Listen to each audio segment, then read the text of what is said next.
तो दोस्तों टिटागरा रेल ने अपनी क्वार्टर वन के नंबर को डिस्क्लोज कर दिया है। तो चलिए देखते हैं क्या है क्वार्टर वन के नंबर्स के अंदर डाटा क्रोज में दिया गया है। तो देखिए पिछले क्वार्टर में कंपनी 875 करोड़ का रेवेन्यू जनरेट की थी ऑपरेशन थ्रू, पिछले साल 679 करोड़ के आसपास, जबकि अभी देखते हैं तो बढ़ के 785 करोड़ आपको जाता हुआ देखने को मिला। तो साल से साल जाते हैं, साल से साल कंपनी के रेवेन्यू के अंदर तेजी आपको देखने को मिल रही है। लगभग बोल सकते हैं आप 12% के आसपास का जंप है कंपनी के रेवेन्यू के अंदर, 12 से 13% के आसपास की तेजी है। क्वार्टरली बेस पे जाते हैं तो क्वार्टरली बेस पे कंपनी के रेवेन्यू के अंदर गिरावट आपको देखने को मिल रही है, लगभग 14% के आसपास की गिरावट है। तो क्वार्टरली बेस पे देखते हैं तो रेवेन्यू आपको गिरते हुए आपको देखने को मिला है।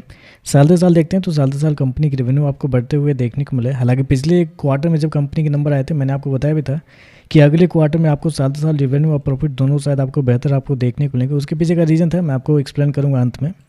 खर्चे की बात करते हैं तो देखिए पिछले क्वार्टर में कंपनी 809 करोड़ खर्च की थी, पिछले साल 633 करोड़, जबकि अभी देखते हैं तो कंपनी का 700 करोड़ आपको जाता हुआ देखने को मिला। तो खर्चे भी देखते हैं, खर्चे भी आपको ठीक है नॉर्मल आपको देखने को मिला है। चलिए कंपनी का प्रॉफिट क्या निकलता है वो देखते हैं। तो देखिए पिछले क्वार्टर की बात करते हैं तो पिछले क्वार्टर में कंपनी 51 करोड़ के आसपास के प्रॉफिट में थी। पिछले साल की बात करते हैं 22 करोड़ के घाटे में थी कंपनी, जबकि अभी देखते हैं तो लगभग 52 करोड़ के प्रॉफिट में आपको आते हुए देखने को मिल रही है।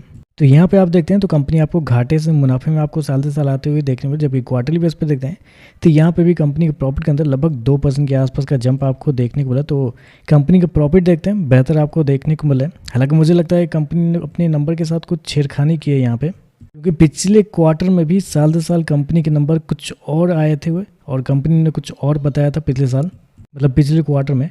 इस क्वार्टर में देखते हैं तो कंपनी फिर से आपको घाटे में आपको बता रही है अपने आप को, लेकिन एक्चुअल में मुझे लगता है कि घाटे में थी नहीं कंपनी।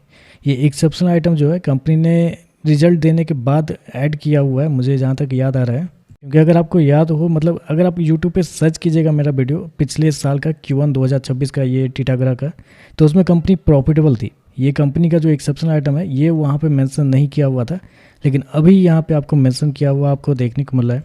और यही चीज़ पिछले क्वार्टर में भी कंपनी के नंबर के साथ आपको देखने को मिला था। कुछ लोगों ने मुझे बताया, उसके बाद मैंने देखा तो मुझे पता चला कि सच में कंपनी ने कुछ छेड़खानी की थी। फिर से यहाँ पे वही चीज़ आपको देखने को मिला, ये गलत हो रहा है कंपनी कर रही है यहाँ पे।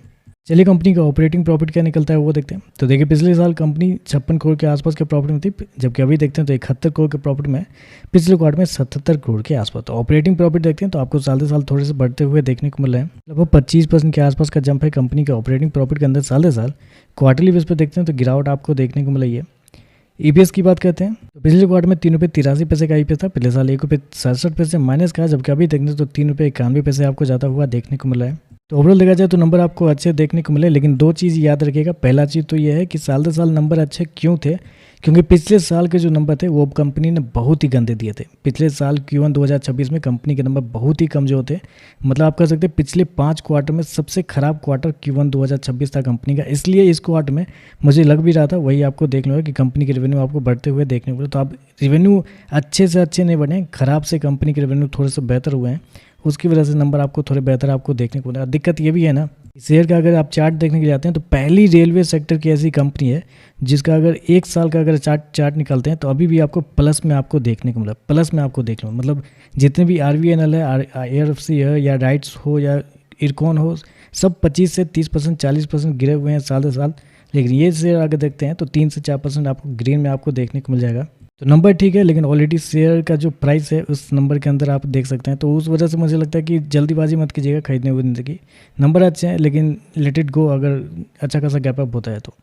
वीडियो पसंद आए तो लाइक कीजिएगा, साथ में साथ चैनल को सब्सक्राइब जो कीजिएगा। धन्यवाद।